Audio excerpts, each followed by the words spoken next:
First in the committee was Damani, who got 3 acres of Nakawa-naguru land at 1 billion shillings. Documents before the committee from Uganda Land Commission indicated that Damani got the land after a directive from the president through the Minister for Lands. However, the signatures of the letter Damani wrote to the president and the lands minister were found to be different from the signatures on other documents he presented before the committee. Do I just dream and I go and apply? Or am I told through another big shot to say, you go and apply, there is land? We want to know the starting point. So, I think let's go in order, Honorable Katesh. How did your process start? No, I personally did not see the error, but I filled in the application form, which came as a result. When the committee called the owners of Dembe Trading Enterprises Limited, which was allocated 3 acres, the same person reappeared with 98% shares in the company. This raised questions on what procedures he followed to get the said land. So for the same person, you are given 6 acres? It's not, with respect, sir, it's not the same person, because Anil Damani only does residential apartments.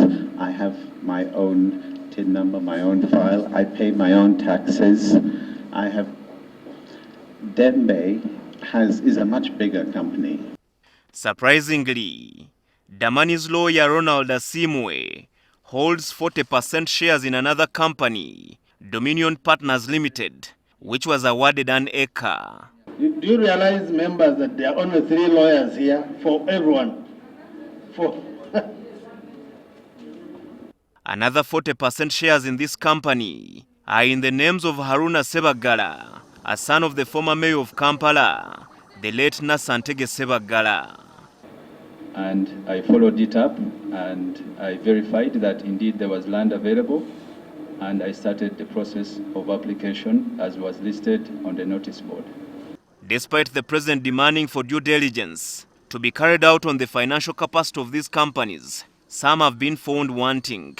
For example, Rundra Hardware and Tool Limited, a company that was allocated 4 acres, was found to lack the financial capacity to develop the land. So what did you base on to even think you can manage a $6 million project? Then you go and tell UIA to give you a certificate that you are going to invest $3.9 million from a source that is not declared and unknown. Then you write a proposal that you are going that the company is going to invest $6.5 million. They give you land. Just like that. That one we had a sale of around 17 billion. Yeah, and along with these documents, bank statement, we also have attached a letter from the bank for a letter of comfort from the bank. Francis Mutabazi, the purported owner of 7 Hills Company, which was allocated 4 acres, was handed over to the parliamentary CID. After he disowned the documents he submitted, including a letter to the president requesting for the land. You told us very well.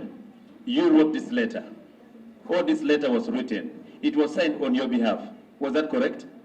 Yeah. It was signed on your behalf. Yeah. And now here you're saying you don't know this letter. So which one was signed on your behalf? I'm telling you the truth. That? I didn't write the letter. Meanwhile, the committee has summoned Grace Lubega of Fanero Ministries, who received 4 acres.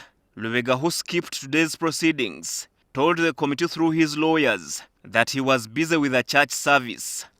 We love the apostle so much and the gospel, but because he has indulged in public land, he cannot evoke spirits. This is personal presence.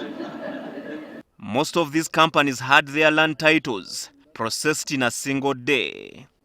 Herbert Ziwa, NTV at Parliament.